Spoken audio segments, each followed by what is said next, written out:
Hello and welcome everyone, I'm Ari Lax, and tonight we're trying out a nice little one for Modern that I featured in my article this week about cantrips and discard. Uh, this deck does feature both, but it's a little unique in how it does so. What caught my eye, so this is a deck that Chase Terrell finished in the top 4 of a recent invitational qualifier with. The thing that caught my eye about this was the use of a couple unique cards. Bedlam Reveler, which we'll kind of get to in a second, and then Faithless Looting, which is a cantrip I didn't really talk about. It's really powerful. It's been used mostly for broken stuff in Modern, like Goryo's Vengeance, Dredge, but the raw selection this card offers you is really good, and I've kind of wondered over the years if there was some way to get somewhere in the middle where it's a reasonable, fair card, even with the cost of having to, effectively go down a card when you cast it. Because again, casting it and flashing it back is a lot of dig. So if there's some way to do that, but at the same time not be like one of these all-in busted graveyard decks, and I think this deck is a step in that direction. So you see Thought Scour as your blue cantrip of choice, and not really a lot of the traditional Serum Vision style stuff. And then Opt as the backup cantrip because you're looking to Snapcaster Mage your cantrips a decent amount of the time, even with so few blue sources. So, yeah, we do have the standard like 9 to 10-ish cantrip suite. It's just a little different than we're used to. We have the discard suite. There's no Death Shadow, so you're leaning on Inquisition over Thoughtseize. This is less of an issue in the current metagame because there's less Primeval Titan floating around, more stuff that isn't Primeval Titan, for lack of a better term. Reasonable removal suite. You'll notice that aside from these two Terminates, it's slanted towards getting your opponent dead. Fork Bolts, Lightning Bolts, Kolaghan's commands, and getting your opponent dead and also getting cards out of your hand, which are both relevant once you turn to the creature suite. You'll notice that you have Young Pyromancer and Bedlam Reveler. So Pyromancer makes you want to just cast your cards, so Fatal Push wouldn't be quite as flexible with Pyromancer as a burn spell. And then Reveler similarly wants you to unload them so that you can spend mana on a turn and then come back on a later turn and spend the mana to Reveler and go off effectively by casting this, drawing cards, burning more cards, casting the next one slightly cheaper, etc. And the thing that kind of caught me after looking at this list for a bit is if you look at the creature suite, they are all things that you can set up for potential 2-for-1s. Lingering Souls is an absurd way to 2-for-1 people, and notably also reasonable with Faithless Looting, good with Thought Scour, so you've got a lot of that kind of self-mill benefit going on. Pyromancer, if you just cast a spell right after, is a 2-for-1. Snapcaster is always a 2-for-1. Reveler is just, 4-for-1 potentially. So you are beating Fatal Push by just overloading it with cards that are good against Fatal Push.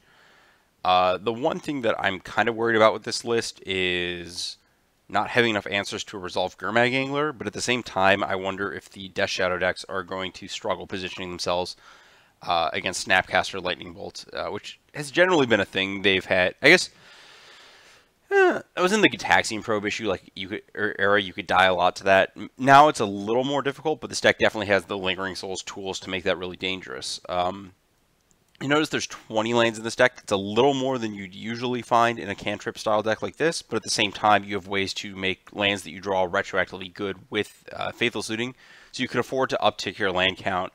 And in doing so, you get to have access to Lingering Souls, easier Bedlam Revelers, because getting to 6 instant sorceries is not always a guarantee.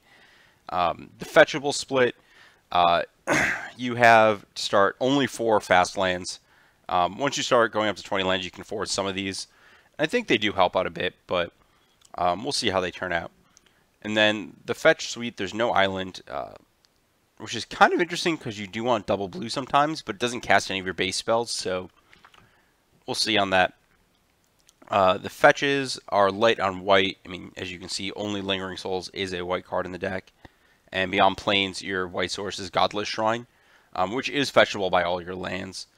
Going through the fetches, you can get Blood Crypt with everything but Flooded Strand.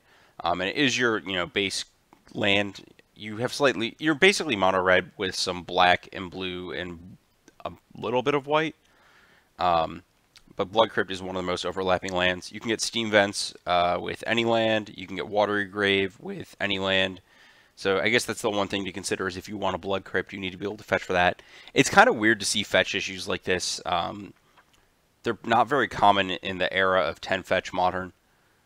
Moving to the sideboard, got a pretty standard split. The broad sweeping spells are here. Persecution is both a way to clear out opposing Lingering Souls and similar stuff, but also to make your Lingering Souls clock harder. It's especially brutal in the Collected Company matchups, where both sides are pretty active. Not only are you trying to erase their like recursion endgame in some stance, it is kind of a sweeper against them. Stony Silence because you can against Affinity and Lantern. Split with Shadowstorm because you are a cantrip deck, so the order that you draw cards is not always guaranteed. Let's rephrase that. If you play a game against Affinity, you are going to see a lot of cards that will end up in your hand after the point where Stony Silence is going to be hugely impactful. So having that split lets you have a way to diversify what you're going to draw in these long cantrip games. Anger of the Gods as a sweeper. I'd imagine this deck is more vulnerable. I don't know. That's kind of interesting. I'm not sure on Anger versus a different sweeper because I don't think there's enough graveyard hate in this sideboard to really beat Dredge. So that in turn makes me wonder if like a Staticaster or something like that might not be better as opposed to Anger, because as is, you're pretty good against like Kitchen Finks or Voice of Resurgence. So I'm not too concerned about the exile part. That's something I'll keep in mind. I just really like Staticaster. I don't know. A Painful Truce as backup card draw. Again, you're not Shadow, so you don't have so many Thought Seizes, so many Street Race. So you have a little more life to play with in some of the grindier matchups. Fatal Pushes for the matchups where you need to upgrade your Fork Bolts to actually kill things. An extra Thought Seize against combo. Some Wear Tears as additional ways to kill artifacts. It's actually a pretty anti-affinity sideboard setup here. Maybe Chase has a lot of local affinity players he has to crush through. Some Surgical Extractions, which are almost more for disrupting Graveyard combo than Dredge.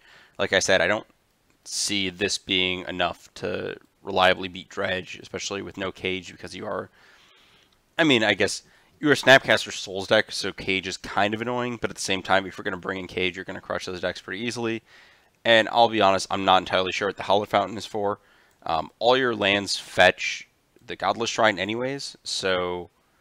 even if you're bringing in like Stony Silence or whatever, it seems kind of weird to me. I guess there are matchups where you probably want the extra blue source to fetch if you're like more likely to snap Thought Scour or opt in a grindy matchup. And less likely... I'll have to think about that. The other thing I want to mention is that I could see the sideboard wanting like... I guess I'll play the games before commenting, but there's some sideboard things I'd be interested in trying just based on how the cards in this deck line up against potential ways my opponent's going to react to them. Anyways, I'm excited to play with these cards. I think they're all very good, which differs from the previous like Monastery Swiftspear, Bedlam Reveler decks that I've seen. I think Swiftspear is a potentially pretty bad card unless you're really aggressive. I think Reveler kind of makes you go this weird half and half route. So going the actual route where you care about drawing the extra cards seems great to me.